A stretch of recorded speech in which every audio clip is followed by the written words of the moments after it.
This is Leo, and Leo knows the secret to creating limitless motivation. But before we can talk about that, we need to first understand his childhood. Leo was born into the slums of Brazil, known as the favelas, and this area is filled with crime, drugs, danger, and there essentially is no government enforcing any laws here. And Leo had a pretty rough childhood. He never met his dad, and his mom worked all the time in order to put food on the table for him and his little brother, and she was the most important person to him in his life. But one day, Leo's mom got very sick, and there wasn't a hospital for them to go to, and they couldn't really afford to go to the city and pick up the right medical supplies. Leo and his brother did everything they could to help her, but she didn't make it, and she died. At the young age of 17, Leo had now become the man of the house. He had no money, no expertise, no education, but he had to somehow figure out a way to provide for himself and his 8-year-old brother. And if he couldn't figure this out, him and his brother probably wouldn't be able to live long lives. At first, Leo tried to do legitimate work for people around the city, stuff like cleaning, shopping, that kind of thing. But he quickly realized that this kind of work would not be enough. Plus, a lot of the time, the locals would scam him or they wouldn't be able to pay him enough money. So things quickly went from being bad to worse, and he was slowly running out of options.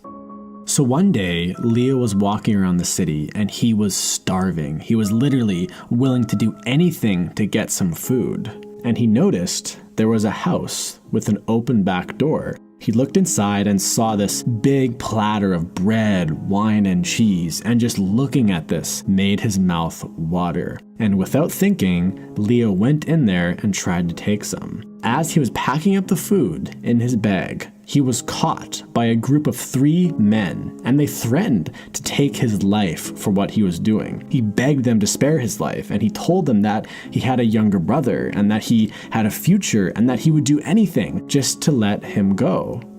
And luckily, they did let him go, but there was a cost.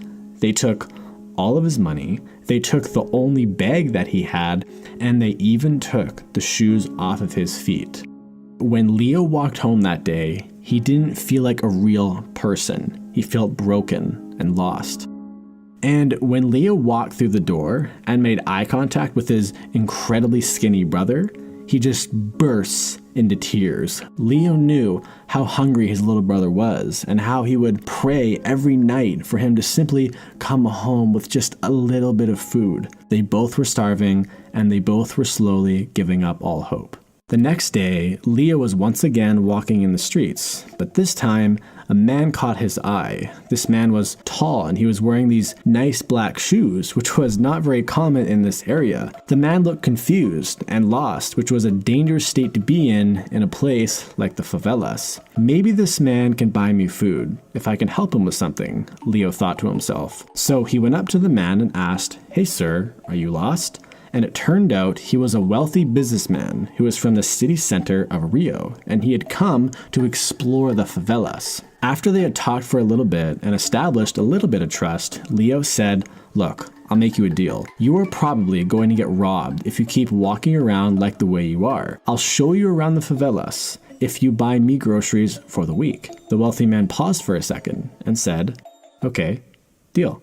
So they spent the whole day walking around, and Leo knew every detail about his city. He knew where the best views were, which areas to avoid, even the secret places that only the locals knew about. And the wealthy man was so impressed by Leo's knowledge that he actually offered to buy him dinner. And of course, Leo said yes. And as the wealthy man watched Leo stuff his face with food, he asked, "How come you want me to buy you groceries? I feel like most boys your age would rather spend money on other things." And this question led Leo to tell him the story about his mom's death and how he had to provide for his brother and how they were basically starving. This story really moved the wealthy man and he wanted to help. So the wealthy man said, "Look, I actually run a tourism business in the city center of Rio, where wealthy tourists from all over the world come and get shown around the city. And not a single one of my tour guides were as nearly as thorough as you were today. If you knew this much about the city center of Rio, you would be the best tour guide by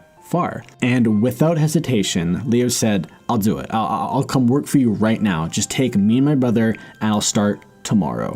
The wealthy man looked at him and quietly said, no, but I will give you these books describing the tours that we offer, and you will need to read through all of them and learn everything you can about Rio, the history, the attractions, the street names, I mean, everything. And if you pass my test, I will consider bringing you on. The man gave Leo the books, paid for his groceries, and he told him that he would return in about 2 weeks. And when Leo got home, he just looked at all the books. It reminded him of when he was in school and how overwhelmed he would feel when he had to read books for his classes. See, Leo had actually dropped out of school at a very early age because his teachers and peers labeled him as incompetent and stupid, and they basically told him that he wouldn't be successful. And all these voices still deeply haunted him to this day. And Leo thought to himself, this is crazy. Should I actually spend my time reading these books while I could be out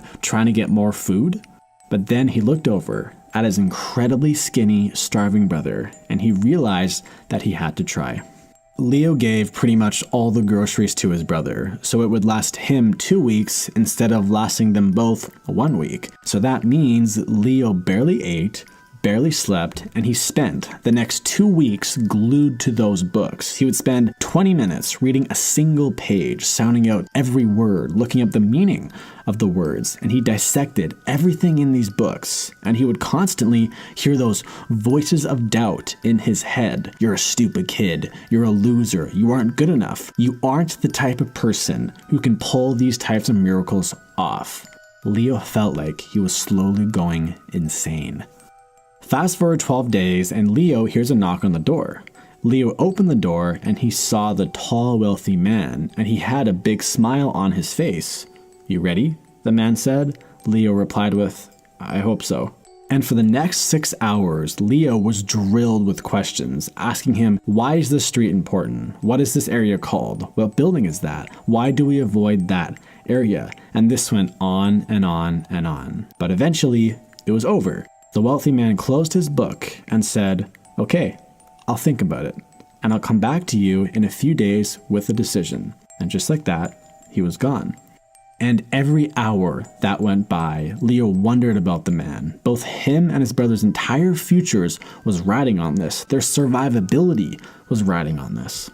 And 2 days later, the man returned, and he was driving a big van. And Leo ran outside and asked, did I pass? Can I jump in the car with you right now? The wealthy man paused for a moment and said, no, you can't.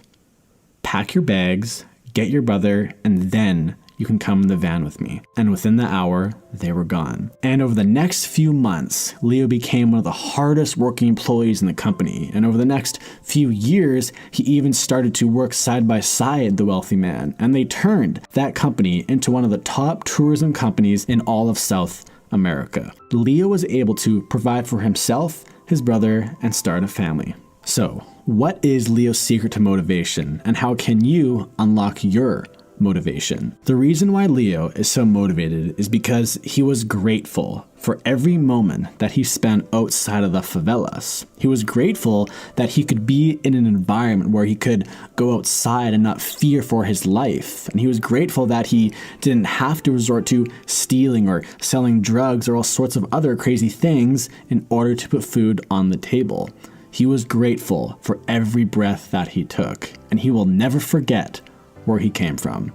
This gratitude idea is the key to unlock that limitless motivation, because when you truly understand just how lucky you are to even have access to things like the internet, or having a roof over your head, or even having the option to start a business, you will want to seize every single opportunity that is placed in front of you.